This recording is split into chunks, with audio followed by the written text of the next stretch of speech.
Merhaba sevgili 4. sınıf öğrencileri. Okullar başladı ve ilk birinci, ikinci hafta doğal sayılar konusunu işlemeye başladınız. Ben de bu konuyla ilgili sizlere bir değerlendirme çalışması hazırladım. Hiç vakit kaybetmeden başlıyorum. İsterseniz siz videoyu durdurup ilk önce kendi cevaplarınızı yapın. Daha sonra benimkilerle karşılaştırırsınız. Birinci sorumuz aşağıdaki sayının okunuşu yazınız diyor. Şimdi okunuşunu yazarken sevgili öğrenciler biz bölük bölük bakacağız sayımıza. Bakın ilk önce binler bölüğüne bakıyorum. Binler bölüğünde 202 var. Birler bölüğü dediğimiz bölükte ise 73 var. Yani şöyle yazacağız. 202 bin. Bakın bunu eklemeyi unutmayın. 202 bin. Diğer bölükte ne vardı? 73 vardı. 73 yazarsak ve kontrol ediyorum. 202.073 oldu. İkinci sorumuz okunuşu verilen sayıyı rakamla yazınız diyor. Şimdi burada ben şöyle yapıyorum. İsterseniz şu kenarda göstereyim. İlk önce noktalar yapıyorum. Burası binler bölüğü, burası da birler bölüğü oluyor. Şimdi söylenenleri oraya yazacağım. 60 bin. Demek ki burada 60 var sadece. Bakın 60. 100 binler basamağı boş kaldı. 60 bin 71. Bakın 71'i de sağa doğru yazıyorum. Burası boş kalıyor. Arada boş kalan basamaklar olursa oraya 0 eklemeyi unutmayın. Ve bu şekilde oldu.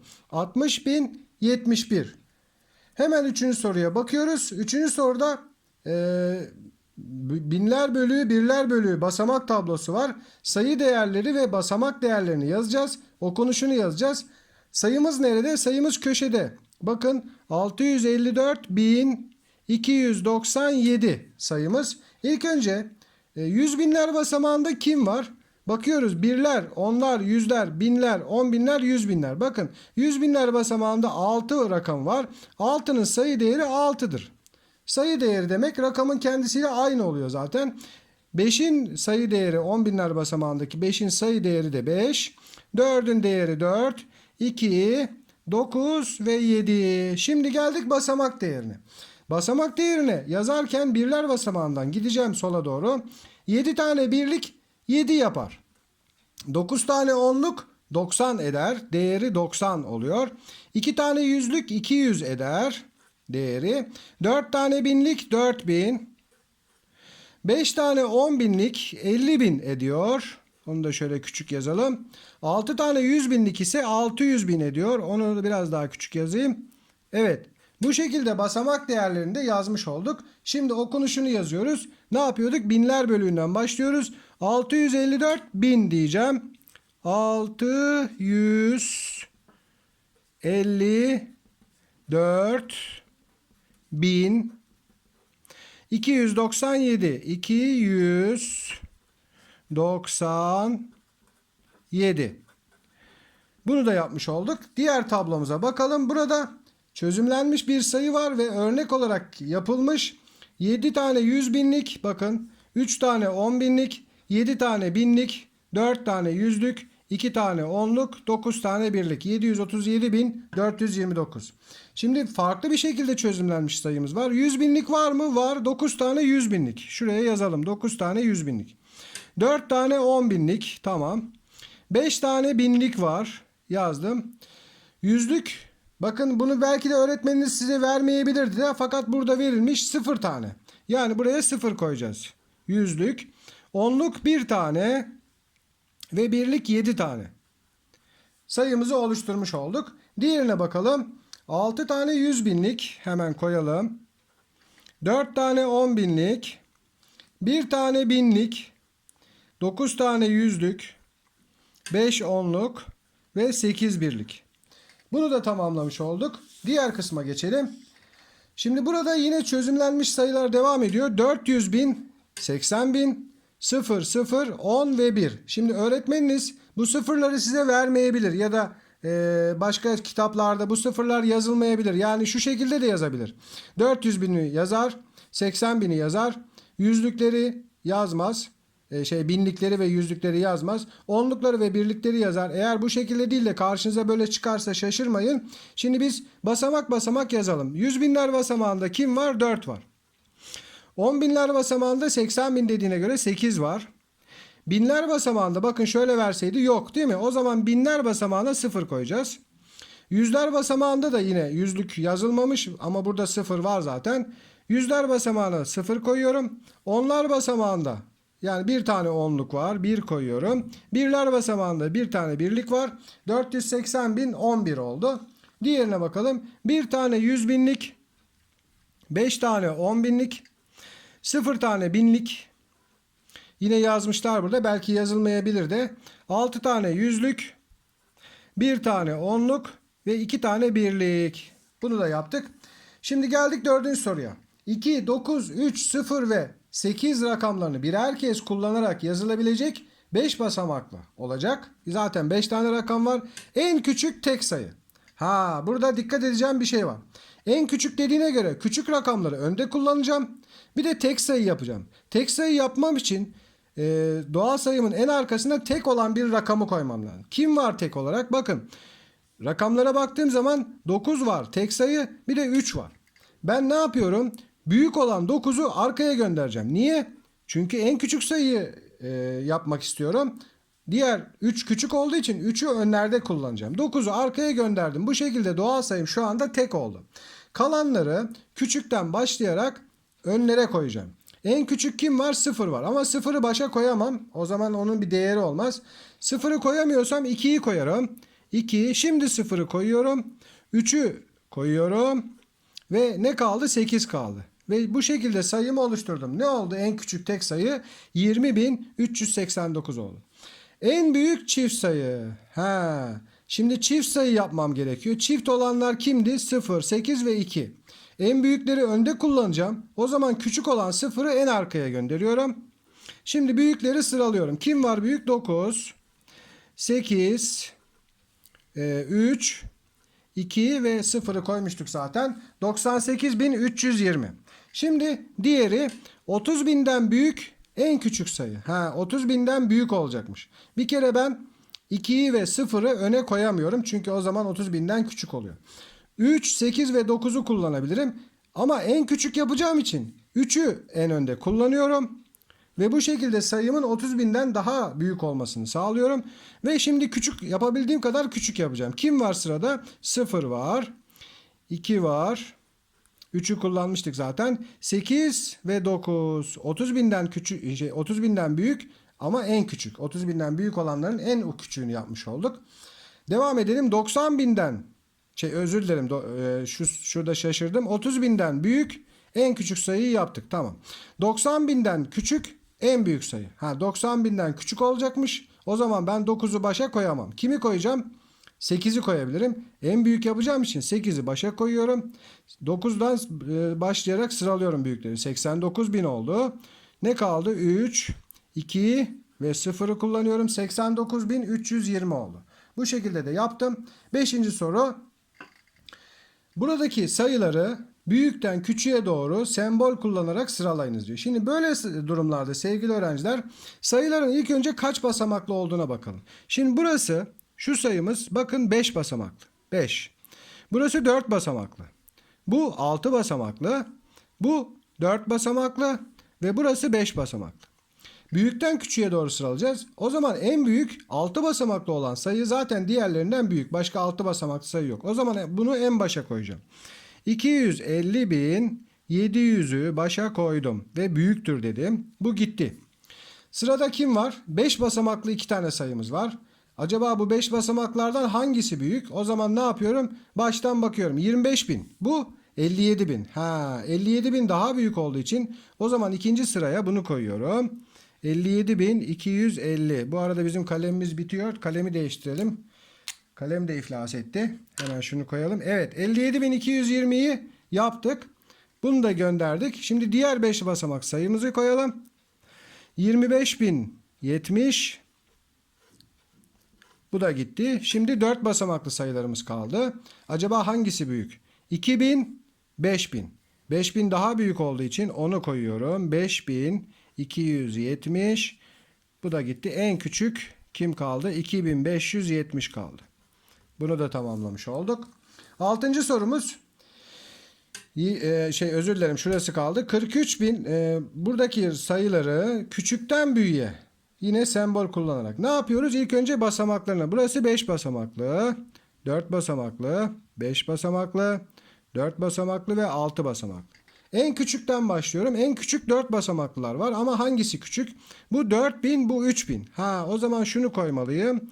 3943 küçüktür. Şunu silelim. İkinci olarak bunu koymalıyım. 4361 küçüktür. Şimdi geldik 5 basamaklılara. 34.000 ve 43.000. 34.000 daha küçük olduğu için onu yazıyorum. 34.618 küçüktür. Bu da gitti. 43.865 bu da gitti.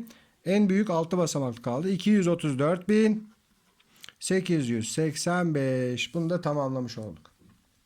6. soru. 756.897 sayısının binler ve yüzler basamağındaki rakamların basamak değerleri toplamı kaçtır? Binler. Binler burası 6.000. Bunun değeri şöyle 6.000 yazalım. Yan yana toplayayım, ben az yer bırakmışım. Yüzler basamağında 8 var. 8'in değeri 800.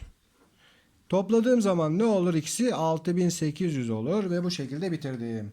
7. soru. Aşağıdaki sayıları en yakın onluğa ve yüzlüğe yuvarlayınız diyor. Şimdi sayımız 9405. Onluğa yuvarlayacağım. Onluğa yuvarlarken en sondaki birler basamağındaki sayıya bakıyorum. Bakın 5 var. 5 hatırlayın.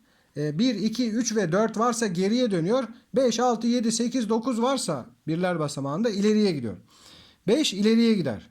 Kim var? 0. O zaman 10 olacak o. 94.000 özür dilerim, 94.000 diyorum. 9410. Şimdi yuvarlamış oldum. Diğerini de yuvarlayalım da daha sonra yüzlüklere bakarız. Yine birler basamağına baktım. 4 var. 4 geriye döner. Geride zaten 30'u görüyorum. 34 var. 30'a gitmesi lazım. O zaman şöyle yapacağız. 35.630. Geldik yüzlük kısmına. Yüzlük olduğunda da ikisine bakıyoruz. Bakın 0,5. Yani 49'a kadar olan sayılar gerideki yüzdeye dönüyor. O zaman 9400 var zaten burada. 9400'e yuvarlayacağız bunu. Burada yine iki rakama baktım. 34. Sevgili öğrenciler, 49 da olmak üzere, yani 50'ye kadar olan sayılar 50 değil. 49 ile beraber 49'a kadar olan sayılar geriye dönüyor. Burada 34 olduğuna göre 34 geriye döner. Eğer burası 50 olsaydı, 51 ya da daha büyük olsaydı ileriye gidecekti. 34 geriye döneceği için geride 600 var. O zaman ne yapıyoruz? 35.600'e yuvarlıyoruz ve bitiriyoruz. Geldik son kağıdımıza. 7500'e yüzlük olarak yuvarlanmış en küçük ve en büyük doğal sayıyı yazınız diyor. Şimdi 7500'e kimler yuvarlanır? İlk önce 7500'ü yazalım. Kimler yuvarlanır? 7450'den başlayıp 7451 diye giden ve 7499, şöyle 7499 ve 7500, bunlar 7500'e yuvarlanıyor. Peki başka 7500'den büyük olanlar kimler? Şunu ben bir yuvarlak için alayım. 7501 var. Böyle gidiyor. Nereye kadar? 7548, 7549. Diğer 7550 olamaz. O çünkü 7600'e yuvarlanır. Yani 7500'e yuvarlanan sayılar 7450'den başlayan ve 7549'a kadar olan bütün sayılar 7500'e yuvarlanıyor. Yüzlük olarak. Peki bunların en küçüğü kim? 7450. Hadi bakalım, bulduk cevabı. En büyük kim? 7549. Bitti. Geldik 9. soruya. Aşağıdaki doğal sayıları yazınız diyor. Neymiş bakalım ipuçları? Rakamları farklı. Bir kere rakamları farklı olacak. 4 basamaklı olacak. En büyük olacak ve çift olacak. Şimdi rakamları farklı dediği için, en büyük dediği için büyükten başlıyorum. 9. Farklı, tekrar 9'u koymuyorum. Farklı olacak. 8. 7'yi koydum. Şimdi son sayıyı koymadım. Niye? Çünkü çift mi tek mi ona bakıyorum. Sırada 6 var. 6'yı koyabilirim. Çünkü 6 çift sayı zaten. İşte oldu. Rakamları farklı oldu ve en büyük oldu ve çift oldu. Diğeri rakamları farklı. Yine rakamlar farklı. 4 basamaklı. Tamam. En küçük ve tek. En küçük olması için Ne yapıyorum? Sıfırdan başlayamayacağıma göre birden başlıyorum. Sıfırı hemen yanına koydum. Rakamlar farklı olacağı için 2'yi koyuyorum. 1, 0, 2'yi kullandım. Şimdi 3'ü kullanacağım. 3'ü en sona koyabilir miyim? Kontrol ediyorum. Bakıyorum tek. Ha, evet 3 de tek olduğuna göre o zaman sayımızı yaptık. 1023 oldu. Son sorumuz 10. soru. Verilen örüntülerin kurallarını bulup örüntüyü uygun şekilde tamamlayınız diyor. Bakalım. 8'den 16'ya bir artma var. Burada toplama olabilir veya çarpma olabilir. Şimdi sayılar çoğalıyorsa ya toplamadır ya da çarpmadır. Çıkarma ve bölme olamaz. Çünkü onlar o zaman azalması lazımdı. Arttığına göre ya toplama ya çarpma. Sonra yine artmış. Sonra yine bayağı bir artmış. Ha, burada eşit şekilde artmıyor. Bakın 8'den 16, sonra bir tane artıyor 17. Sonra 17'den tekrar 17 artıyor. Ha, burada bence bir çarpma gözüküyor. Yani 8'i 2 ile çarpıyoruz. 16 oluyor. Sonra 1 ile topluyoruz. 17. 17'yi 2 ile çarpıyoruz. 34. Şimdi 1 ile toplamamız lazım. Bakın 2 çarpma 1 toplama. 2 çarpma 1 toplama. O zaman 34 bir daha 35. Doğru, bir toplama. 2 çarpma 70. Doğru. 1 toplama 71. Şimdi 2 ile çarpacağız. 71'i 2 ile çarptığımız zaman zihinden de çarpabiliriz bunu. Çarpalım. 2 kere 1 2, 2 kere 7 14, 142. O zaman buraya 142 geldi. Çarpmayı yaptık. Sıra toplamada bir tane topladığımız zaman 143. Burası bitti. Diğerine bakalım. 100, 150. 50 çoğalmış. Artı 50 diyelim. Sonra 10 azalmış. Sonra 50 çoğalmış. Ha, şeyi bulduk, örüntüyü bulduk. Sonra tekrar 10 azalmış. Şimdi 50 çoğalacak. 180, 50 daha 230 ediyor. Zihinden yaptık. 50 çoğaldı. Şimdi 10 azalacak. 240, özür dilerim. 220. Ne yapıyorum? 10 azalıyor. Şöyle yazalım, eksi 10. Sonra 50 çoğalmış, doğru, ve 10 azalmış, doğru. Yani 220 olacak burada. Burada da 230 olacak. Son örüntümüz 45'ten 41'e bir azalma var. Ne kadar? 4 azalma var. Sonra bir tane artmış.